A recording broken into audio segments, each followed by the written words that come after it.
majority of us created a podcast for a business reason, not just to have a podcast.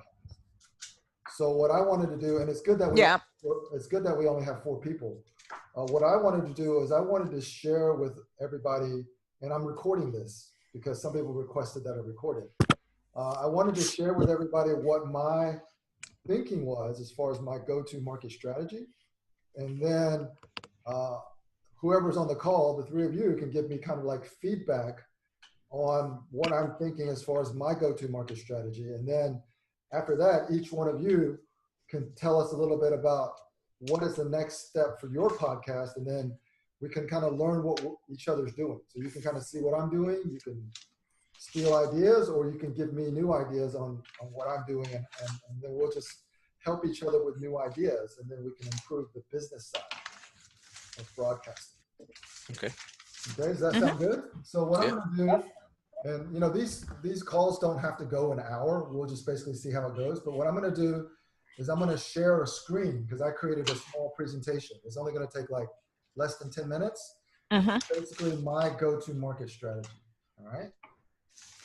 So I'm going to share screens. Can everybody see the screen? Yeah. Yeah.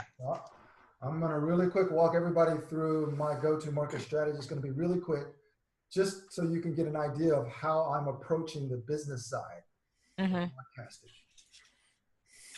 Okay, so this is not important. I just wanted to have everybody see that I've actually defined both a mission and a vision for my business. And of course, my podcast will align with this mission and vision. This is probably the most important thing that I've done since taking the broadcast courses. It's me deciding how I'm going to actually position myself as an influencer, as a thought leader, or as an entrepreneur. And because my podcast is based on a book that I'm writing, so I've actually decided to reposition myself as a thought leader. And when I say reposition myself, what I mean is all of my marketing now will be based on branding myself as opposed to branding my business or just promoting my Facebook group. So you can see that I've registered a website, a new website. It's not updated yet. I've actually hired a digital marketer or a digital freelancer, digital marketing freelancer, who's updating my website now. But basically, I've registered my own name as my domain name. And what I wanted to share with everybody here is if you want to position yourself as an influencer, and actually I think, you know, all of us should do this. And Amy Jo, you definitely should do this because you're doing something really unique in the creative space. You can look at these examples. So these examples are examples of thought leaders that have created businesses around their thought leadership. Okay, and so when I develop my website and I try to sell digital products or whatever, I learn a lot or I copy a lot from these 4 influencers. So I just wanted to share this with you. You can go on, you can go on their websites and you can see how they do their website, and they all have personal websites and then business websites, so you can see how it kind of separates. But the way that they attract people or they attract followers to their business is through their personal website, and that's what I'm doing. All right, I also wanted to share a little bit about market research. I'm not going to spend a lot of time on this, but one of the things that we learned is we want to go as micro niche as possible. So my micro niche as possible is basically China expats who list English as their primary language. So not Germans or French people, but right now my micro niche is people who are working in China, who are sent there by their companies, and they speak English as their primary language. And if any of you have used Facebook, Facebook has very detailed targeting for Facebook ad campaigns. And I actually didn't run a campaign. I just used their analytical tools to find out how many people were out there. So when I targeted people who actually list themselves as China expats, which actually already goes really, really micro niche, Because their primary language is English, I already get 1.6 million people who classify themselves as China expats, and they speak English as a primary language. When I narrow that down to only the US and Canada, which is, I'm only targeting North Americans, and I narrow the age group from 25 to 55, I still get 410,000 people that list themselves as China expats in this kind of demographic. So this is kind of how I know the size of my market, because not a lot of people say, yes, I've been a China expat or I am a China expat. So this is how I did my basic market research. And when I established my goals and KPIs, I decided to start a refresh. Meaning, you know, Brian and a lot of other people always say that you have to do email marketing, you have to build an email list. I actually had about 700 or 800 people on my personal email list. But what I did is I actually sent them all a GDPR, kind of hard GDPR, to resubscribe if they wanted my newsletter. What I'm doing is I'm actually starting to measure my KPIs from scratch, which means you can see the baseline for email subscribers is 1. And my goal is through the end of the year is to build my email list from 0 to 2,000. Okay, I have other KPIs, but from a business standpoint, the main KPI is really how many email subscribers you have that actually want to be on your email list, not friends and family who want to see your newsletter. So what I did was I sent all of my existing email subscribers, I sent them this email hard GDPR, and I asked 3 questions. Are you a China expat? Have you ever been frustrated managing Chinese employees? Do you want to solve your China leadership dilemmas? And if you do, I send them to a landing page where they could resubscribe. And I have to be honest with you, this went out to about 700 people.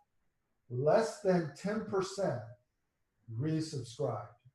But to me, that is fine, because out of those 700 people, none of them would have ever become true fans. The less than 70 that resubscribe, those are the ones that likely might become true fans. So they're actually the only ones that I care about anyway.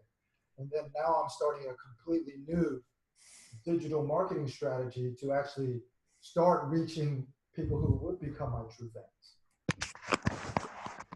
So this really quick is my market penetration forecast. So this is based on the Facebook demographic market feedback of how many people there are.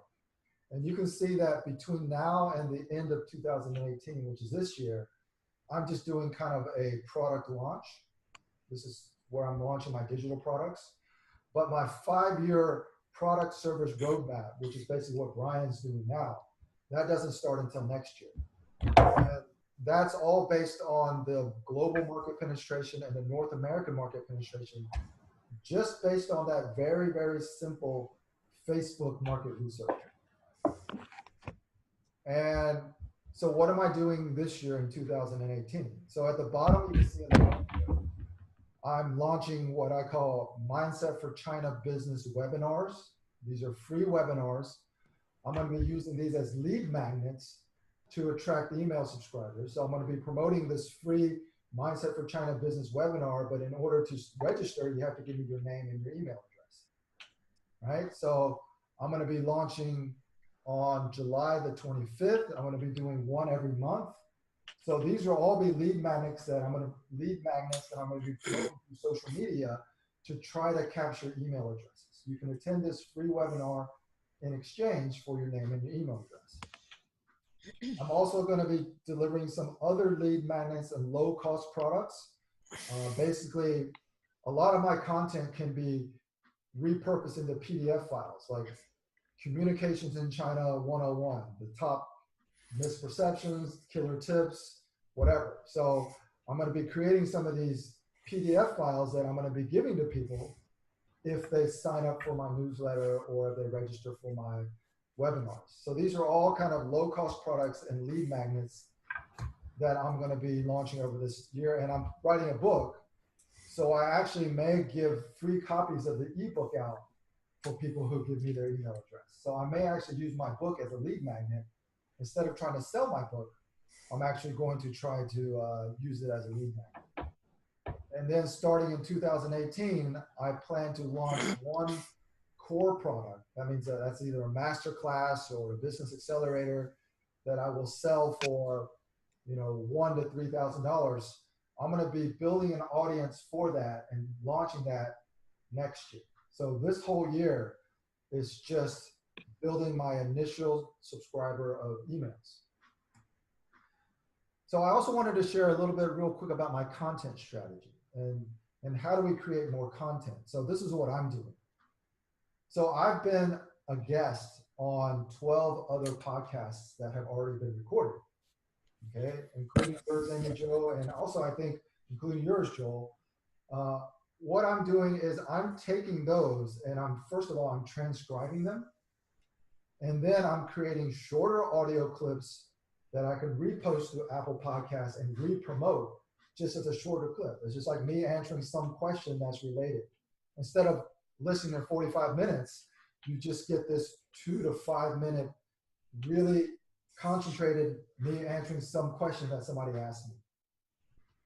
After you do the transcriptions, I'm also going to make blogs and articles with links.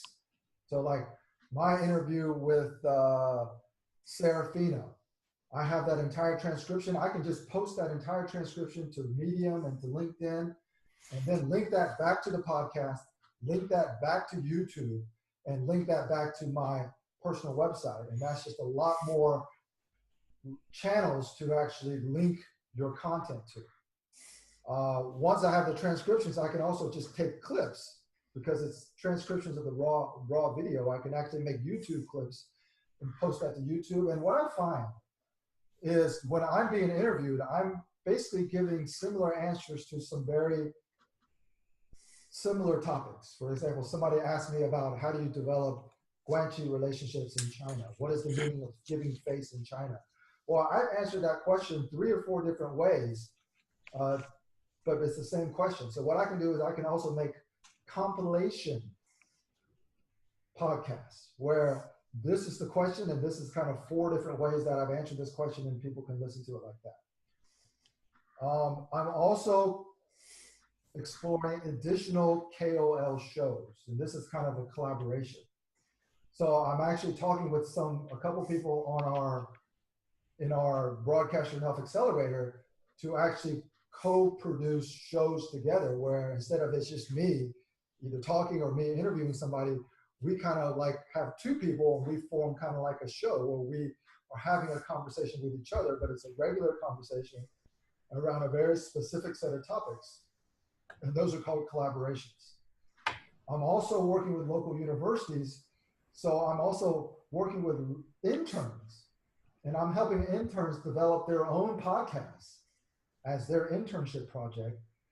But their podcast is not a B2C podcast, but it's a B2B podcast where they create some kind of show around interviewing me. So that'll just be an additional show and an additional channel. So this is just sharing with you my content strategy. And this is kind of what Julian described as your thumbnail for YouTube. So in my collaboration with Serafina, I created this just in PowerPoint. I didn't even use like Photoshop. Basically, I just used a really nice photo of her, really big, bold, all caps letters of what the show is about. And then the bottom is that. So from a marketing standpoint, this type of image is really good for the beginning of a YouTube video or for a social media post where you're promoting this, or even for the banner image if you post it into Medium or you post it into LinkedIn. This will help attract people who are curious because the title describes exactly what you're going to be learning, Chinese Guanxi, giving and receiving a face, and then it has an attractive image of, in this case, Serafina, where people just might be curious and they might click on. So this is all part of the branding strategy. For the resource strategy, I just recently hired a digital marketing freelancer from Upwork, and I also hired an audio transcription freelancer from Upwork. So this is how I'm actually doing the transcriptions. And over the next month, my websites will all be updated and all that stuff. And I'm planning to hire 2 marketing interns from Westcliff University, where I'm teaching at the local university. So one of the intern projects is, as I described, I'm going to let a MBA student create their own show around me, but they will own the IP, they will own the show. I will always be the subject matter expert in doing the contributions. All right, so that is, I don't know, that is basically my go-to market strategy that I want to share with all of you, and love to hear any feedback or comments that you may have. You're on another level than me, Gene.